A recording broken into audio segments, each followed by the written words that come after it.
Welcome, friends. Welcome back to Cocktails After Dark. And this is our Mexico trip Mezcal haul video. So here in Ontario where we live, there's 4 or 5 mezcals listed with the LCBO.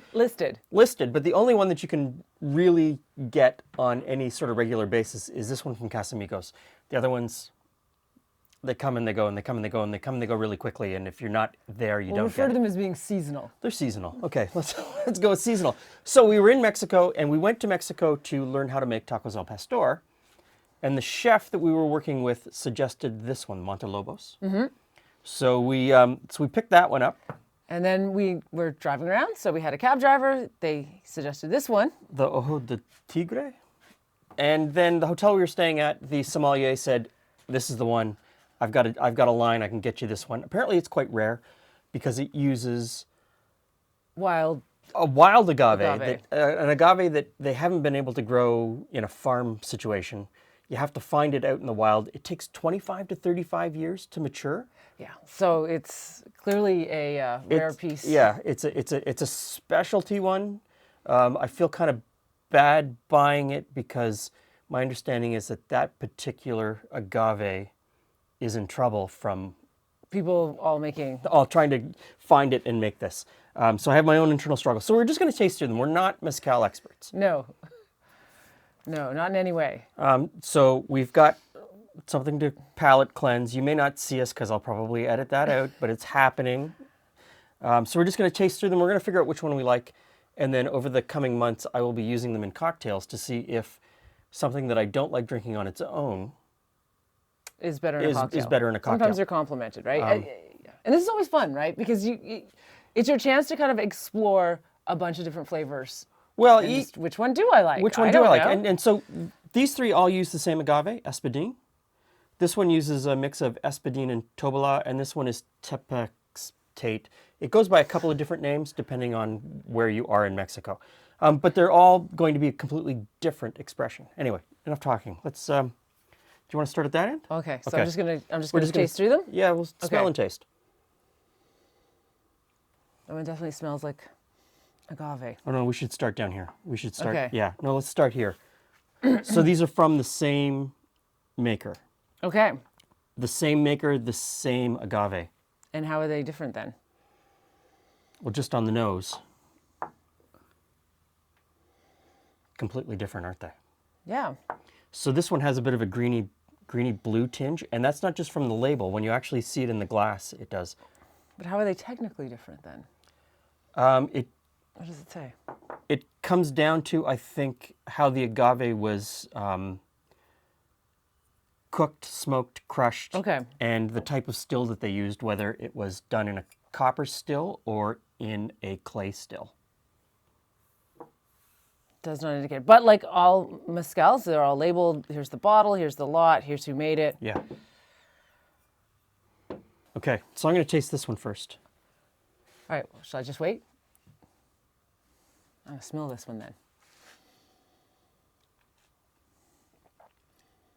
That's a really rich smell. Wow. Okay. Well, that one smells completely different. Yeah.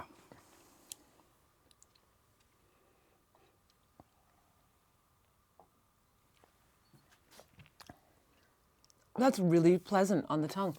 Yeah. Really pleasant, really... Okay. That being said, moments later you get that, whew! Yeah. That was, that, you know... Okay, so cleanse. Yeah, cleanse.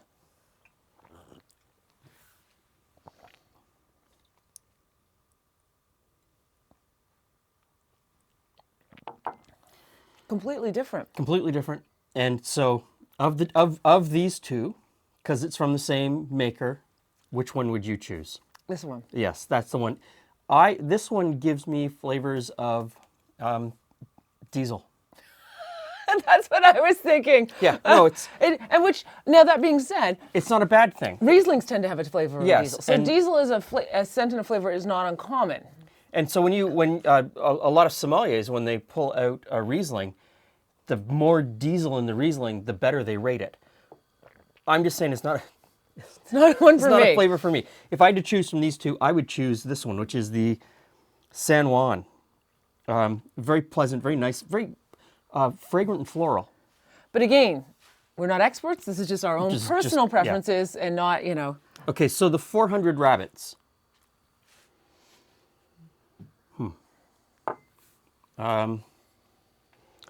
This again, so this is, this 400 rabbits is 38% alcohol, which could be, yeah, so this one's 47% alcohol, which the higher alcohol content would certainly change Okay, I'm the going to flavor. let you taste it first. The one thing I'll say is that they all have a very lovely mouthfeel to them. Like none of them you put in your mouth and go, you know how sometimes you drink things like a heavy alcohol and it's just like, whoa! Yeah, there's no burn. It's all very pleasant. There's no burn. Okay, I'm going to, So that one has I think this one still has a similar flavor to this one. More similar to this one than this one. toned down. Yeah. Much more toned down. Not as, you're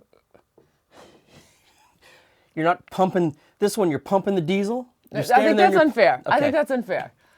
No, I don't think it is. I don't think it is unfair because that's the flavor that I'm getting. I'm getting diesel. I still get it in this one, but not as much. I still think this one is more. So give that one a smell. Let's try the Montelobos. Okay.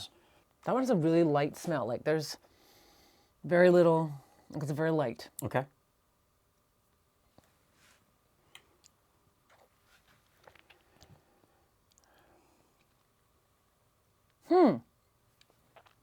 That one's got a couple different flavors. I think that one has the more complex of all the flavors so far. Does that make sense? Mm-hmm. It has a bunch of different flavors in that. It's still very pleasant on the tongue. It's Yeah. got a bit of a pungent Yeah. flavor to it, but it's a broader flavor. So my understanding of from these six is that this one is an experiment that one of the big whiskey companies is trying in Mexico. And so they're using, whereas my understanding of this particular maker, this is old school. This is my grandfather's grandfather's grandfather's grandfather did it this way, and we're continuing to do it this way, which is fantastic. This is, let's use science to come up with something that tastes great. And I don't think that either way is wrong or takes away from the process. But it is a very clean taste, isn't it? Mm-hmm. Okay, Ojo de Tigre. Okay. So this is a mix of two different types of. Again, light on the, and I say light on the nose. That could just be because I've now, nosed 4 of them. So many of them. I'm going to pour this one just to add it into the mix at the end. I'm gonna let you taste it first before Okay. I throw what I'm thinking. So this is the one that our driver suggested. This is my time to.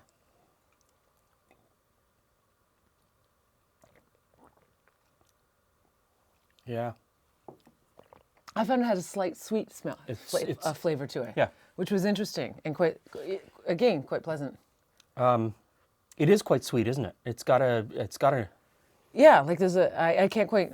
I mean, what do I know? I've now tasted So there's this many. I still get a little bit of diesel. I wonder is that a common mezcal flavor? Like I don't know. It could be. It could I be. don't know. It could be. It's like in the same way that a Riesling has that smell to it. None of these so far are overly smoky. No, which is interesting because often the few times I've had mezcal, They've been I associate the smokiness to them. overpoweringly. So, and all of these are artisanal. They're all cooking their agaves underground with wood and fire.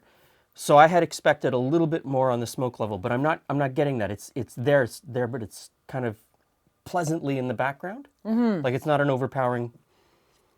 Okay, so the last one. Last one is a.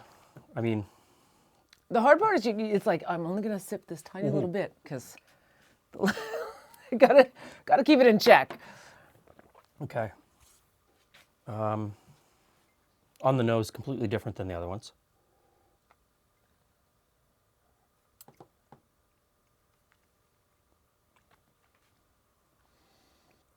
What do you get? It's got. I feel like this one has that sweeter bit to it, like this one does. Mm-hmm. I don't feel like I'm like this one. I'm not really getting that diesel. No? the way that I did with these ones. No, It is. but I'm not getting. It's not like this one though. It's very pleasant. Again, mezcal. Mezcal. Okay, so of these 6, I still think my favorite is this one because it has a wider range of flavors happening. So I'm getting some floral, I'm getting some vegetal, I'm getting you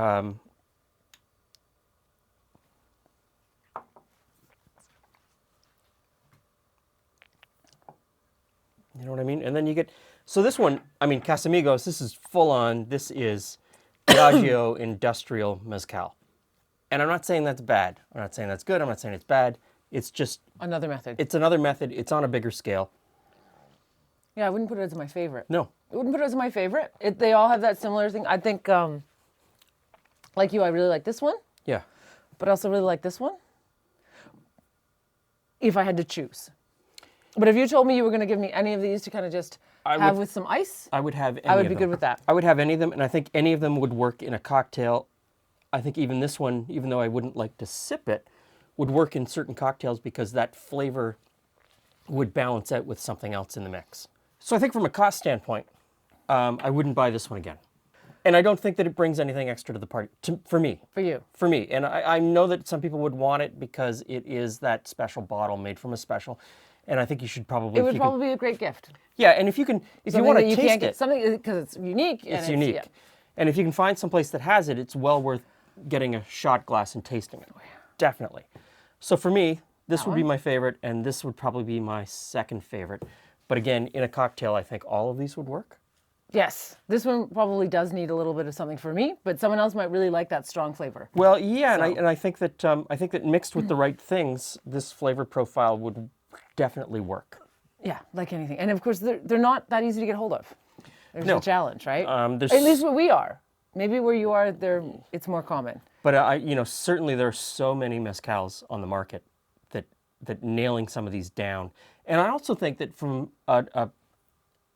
that these ones that are super artisanal, batch to batch, probably taste different. Has some variation. They very well might. Whereas I think that the ones made by the larger companies, is certainly this one and probably this that one, would be more consistent from batch to batch. But please let us know in the comments what you think, what ones you like, which ones you've tasted, which ones you think we should taste. And stick around over the coming months because we will be using these mezcals in a bunch of different cocktails to see what we like. And if you've never tried a mezcal, just get out there and try one. I know in Toronto there's a bar called El Rey. That just does mezcal. Just mezcals, and they have a really good selection of mezcals that they bring in from all over Mexico. So, thanks for stopping by. I hope this was helpful. See you again soon.